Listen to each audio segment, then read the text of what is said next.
Hey there, iconic digital circus character Orange Talking Fish here, welcoming you to the amazing digital circus The Last Act screening, where you will be watching episode 8 and the grand finale episode 9 in an amazing movie-length experience. If you have not watched the rest of the episodes, then you've got like 30 seconds to catch up, so get on it.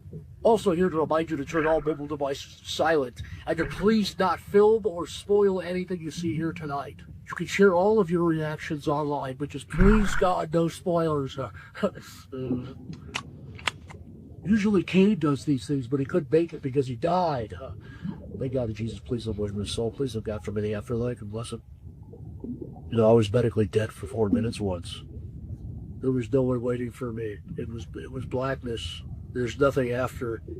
I think for some people they see something, but for me it was black and nobody was there. I think God doesn't want me. I don't know what I did. Should also keep your eyes blocked out for a QR code at the end of the screening that gives you early access to finale merch in the online store. Guys, I don't want to die. Please don't go. Welcome to the finale. Dude, you missed it.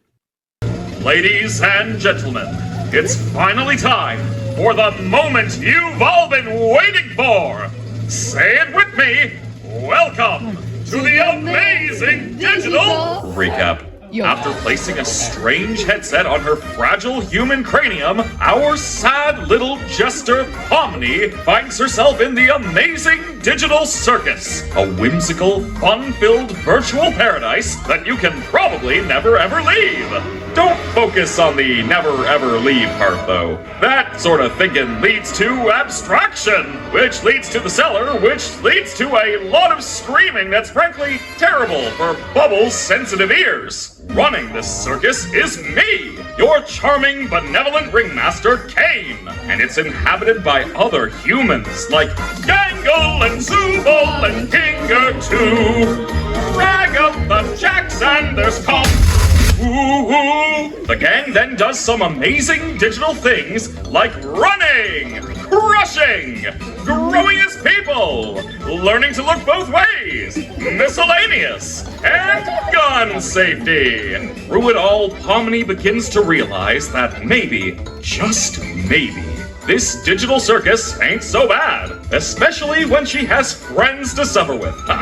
Suffer with. Also, Kinger might have helped create the circus? Who knows? The guy's as crazy as a guy who's crazy. But there's one human that Pomni just can't seem to understand. Jax, who after a normal and healthy adventure involving unregistered firearms, has a legendary crash out and pushes Pomni away, emotionally and physically. And right as they were just getting close, oh, the drama! Meanwhile, it slowly begins to dawn on my big brain that perhaps my lovingly crafted adventures of horror and pain may not be appealing to a group of fragile human psyches, but then realize that's ridiculous because they totally love me. Sure. Right? So, for no particular reason, I devised my biggest adventure yet. Using a totally real and not suspicious human named Abel, I created a scenario where the humans had to decide whether they wanted to escape the circus or stay with me forever. The details of what went down are extremely simple and not confusing. But the important part is, at the end of the day, Jax, of all people, made the right choice to stay in the circus forever. I don't entirely understand why. He's going through some things. He's sad about a frog, I think. Humans are really confusing. Anyway, now you're all caught up to the thing that aired for free 6 months ago. Bye!